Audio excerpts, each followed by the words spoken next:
Dzisiaj kiełbasa krakowska z galaretką. Przepyszna. Bez wędzenia, bez jakiegoś zbędnego nadziewania, bez osłonek, bez jelit. Kiełbasa krakowska z galaretką. 3 razy pasteryzowane, poddane tyndylizacji. Te słoiki mogą stać kilka lat i naprawdę nic im nie będzie. Taki duży kawał szynki. On ma około 4 kg. Pokroję zaraz w paski czy w kostkę i zapeklujemy w soli, żeby kiełbasa miała taki ładny różowawy kolor. A cały klej z kiełbasy, gdzie? To są te błony, te lepiące się takie. To jest cały klej w kiełbasie. To jest taka typowo jedyneczka. Tak wygląda. A więc kroimy w takie duże kostki. Kostkę kroimy w różne kierunki. Takie kiełbasy. Zobaczcie, musi być nierównomiernie pokrojona, żeby ta kiełbasa tak się fajnie klinowała.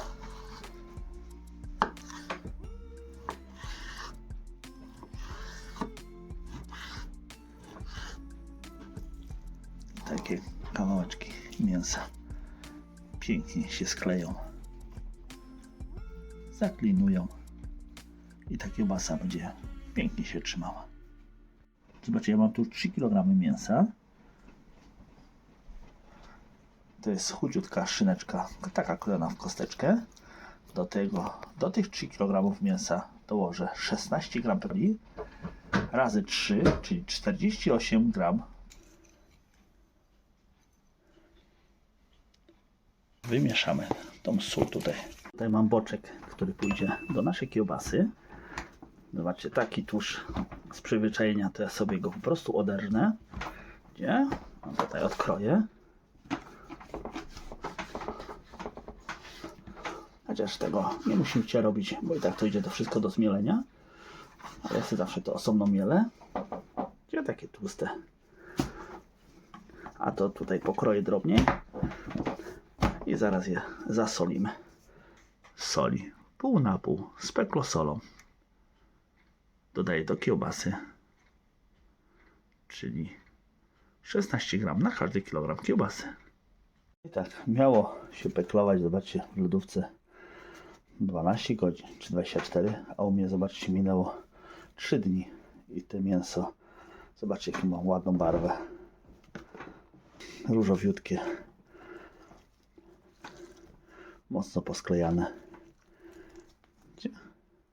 Także na pewno się nie zepsuło. Tu u góry jest boczek, który dokładałem w międzyczasie. Pod spodem szyneczka, a więc bierzemy się teraz za mielenie i zrobimy przepyszną kiełbasę z tego. Razem będę miał tutaj 6 kg kiełbasy, czyli 3 kg, zobaczcie, tego chudziutkiego i 2 kg boczku i kilogram tego ścięgnistego. Czyli tak można powiedzieć, tych kawałków mam aż 50%. I dzięki temu zobaczcie, że były peklowane w lodówce. To zobaczcie, że one są, widzicie, będą czerwone w środku. Takie mięso nie będzie szare. Teraz boczek, zobaczcie, on jest taki i chudy, i tłusty. Ja pomielę na takiej, zobaczcie, 12. Oczko numer 12 i takie kawałki tłuszczu będą widoczne w tej kiełbasie. Cały klej, który sklei nam tą kiełbasę, pomielę na oczku 8 i to jest mięso od szynki. U Was może być szynka, łopatka, co tam dacie. U mnie akurat są olżynki ze szynki i te ścięgniste. I to one dadzą cały klej w tej kiełbasie. A więc zaczynamy mielić.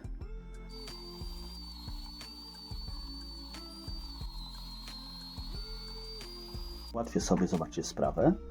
To mięso po prostu potukać, nie tak na schabowe, tylko po prostu tak, aby porozbijać leciutko, żeby zrobiło się takie bardziej trochę miękkie, podatne. Zobaczcie, nie takie sztywne, tylko zobaczcie, już ta struktura jest taka rozbita. Wtedy w tej kiełbasie będzie to mięso takie bardziej miękkie. Nie będą te kawałki takie twarde. Ja sobie to dokończę i za chwilę się spotykamy. Świeży mielony pieprz. Daję go, tak jak Wam mówiłem wcześniej, 3 gramy na kilogram. Czyli jak ja mam 6 kg mięsa, to 18 gram. Tak wygląda pieprz. Tylko leciutko przemielony.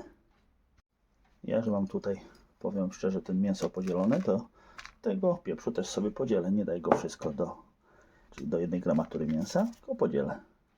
Teraz do tego bardziej tłuściejszego, ścięgnistego, tej szynki ścięgnistej.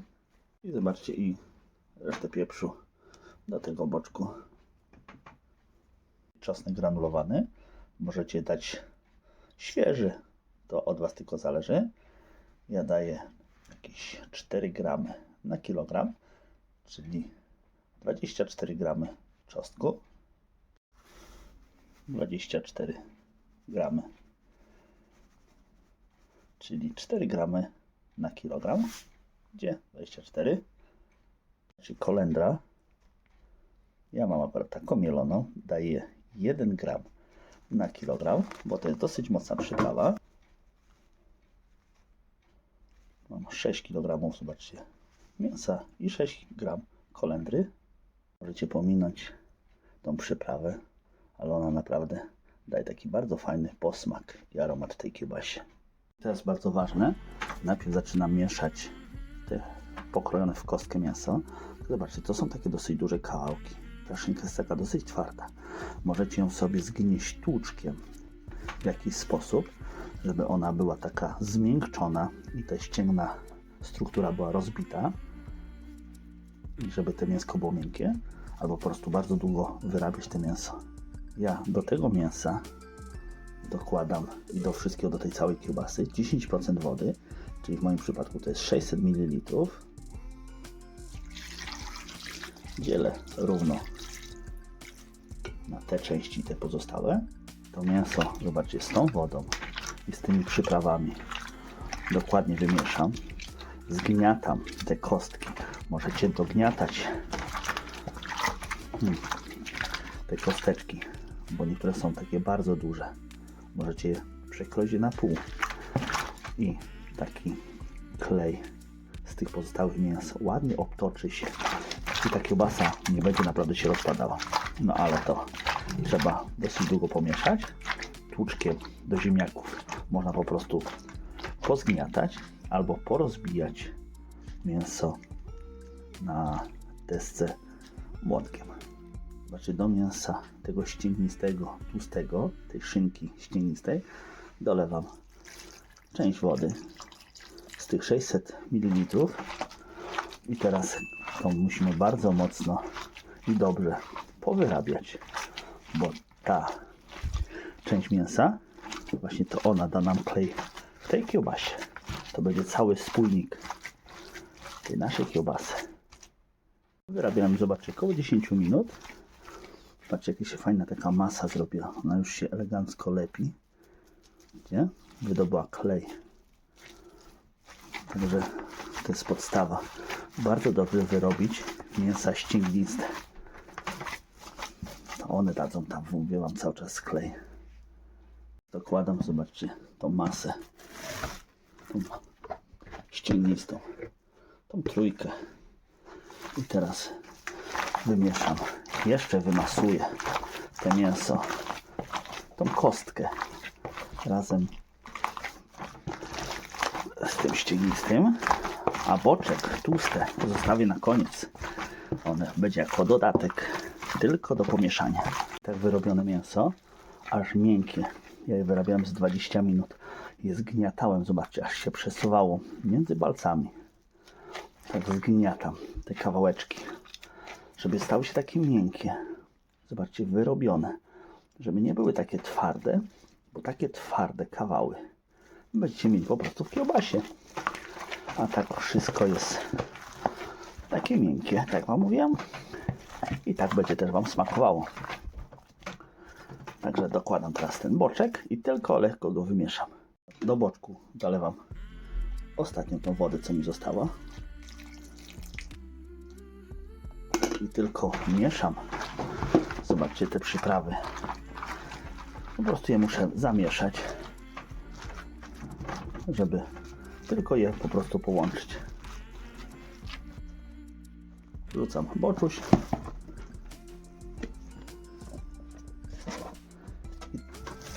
Zobaczcie, pomieszam ten boczek z tym mięsem klasy drugiej, czy tam trzeciej, z tym ścięgnistym i z tą kosteczką. Mięso nabiję w słoiki. On już dosyć długo leży. Ja mam takie słoiki właśnie proste. Także lekko może u góry przewężone, ale łatwiej będzie mi wyciągnąć właśnie te mięso ze słoika. Staram się mocno upychać, żeby nie było tutaj powietrza. Miejsca, gdzie zobaczcie, zostanie takie puste, to wypełni się galaretką. Ja upycham dalej. Ale takie słoiki gwarantuję Wam, że poleżą długi czas. Tak zapasteryzowane, 3-krotnie gotowane, poddane tyndalizacji. Mogą stać naprawdę latami. Nie za dużo, nie po całą szyjkę. Teraz zobaczcie, jak to ładnie się wszystko upycha.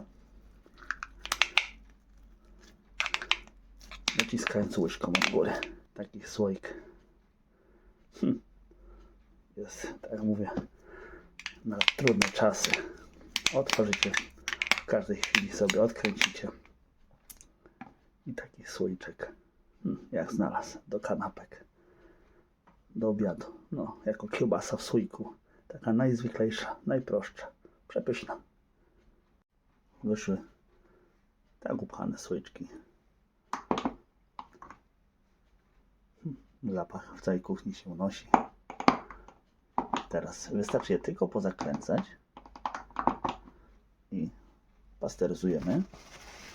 Ale każdy jeden słoiczek, zobaczcie, wycieram sobie dokładnie ręcznikiem kuchennym, żeby nic tu nam nie podeszło pod gwint. Dokładnie, zobaczcie, takie, gdzie nie możecie to za bardzo być. Także zacząć sobie. Pokrywki muszą być naprawdę czyste, słoiki czyste i takie słoiki dopiero fajnie złapią. Bo podczas nabijania w tych słoikach, układania, zawsze coś Wam się tam po prostu ubrudzi. Ja już tu dokończam i zakręcamy.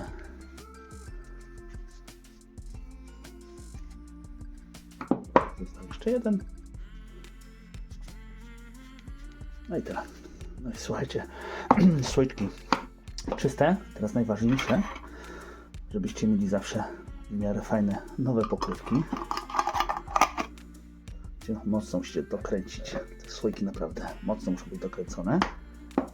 Ja używam nowych nakrętek, bo mi te słoiki będą leżały bardzo długo, a zardzewiała nakrętka w środku nie będzie dobrze wpływała na te nasze wyroby, przetwory.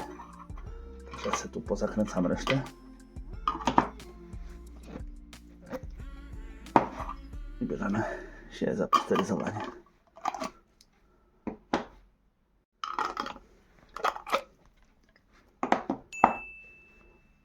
Dokręcone słoiki, zobaczcie, bardzo mocno. I słoiczki, zobaczcie, gotowe. Trafiają do gara z wodą, do gotowania, do pasteryzacji. Nie ma nic lepszego, jak zobaczcie, otworzyć sobie taki słoik z mięskiem, z taką kiełbachą i na kanapeczki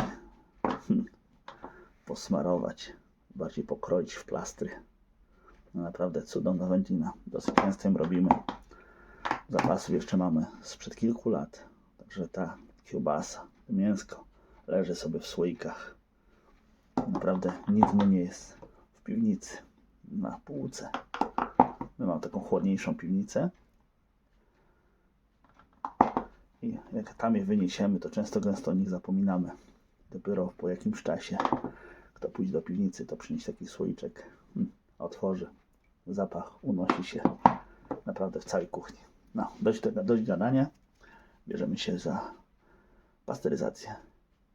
Ja mam taki duży gar, zobaczcie, ze stali nierdzewnej. Może to być zwykły, normalny garnek. Przed ułożeniem sprawdzam jeszcze dokręcenie tych słoików. Układam na ściereczce.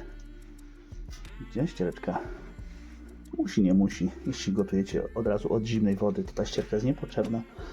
Ale my te słoiki zawsze będą zabezpieczone przed pęknięciem, przed podskakiwaniem. Dokręcam każdy jeden i układam. Zobaczcie, idealnie weszły wszystkie. Teraz zalewam wodą do 2/3 wysokości tego słoika. Nie leję po pokrywkach, zawsze po ściance.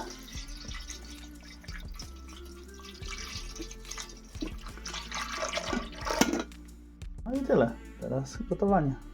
Najniższy słoiczek u mnie jest dosyć głęboko zanurzony, ale mam nadzieję, że nic mu nie będzie. I zobaczcie, tak wygląda po pierwszej pasteryzacji. Jeszcze ciepłe te słoiki. Gdzie wszystko się tutaj rusza, rzadkie, bo to jest niezastygnięte. Z tego, tak jak wam mówię, wytworzy się galaretka. A będzie przepyszna ta kiełbacha, to mięsko. Zobaczcie. Naprawdę coś wspaniałego, coś fajnego. To na razie wygląda jak wygląda. Ale zobaczycie efekt końcowy. I zobaczcie, te słoiki robiłem już jakiś czas temu. One już dawno wystygły. Dawno, można powiedzieć, o nich zapomniałem. Teraz dogrywam, jak to po prostu wygląda taki słoik. Zobaczcie, jak w środku wytworzyła się galaretka. Naprawdę taki słoik może stać latami. Naprawdę nie przesadzam. Taki słoik u nas czasem po 5-6 latach jest pyszny. Niektóre słoiki stoją 8 lat i są nieodkręcane i podejrzewam, że przepysznie będą smakowały, ale warunek to jest taki, że 3-krotnie trzeba pasteryzować, czyli dyndylizować, i taki słoik, taka kiełbasa w słoikach może leżeć bardzo, bardzo długo. Także dziękuję za obejrzenie tego filmu, do trwania do końca. Zapraszam na kolejne moje filmy, subskrybowanie, lajkowanie. Bardzo mi miło, że jesteście ze mną, oglądacie te filmy. Także do zobaczenia w kolejnym filmie. Cześć!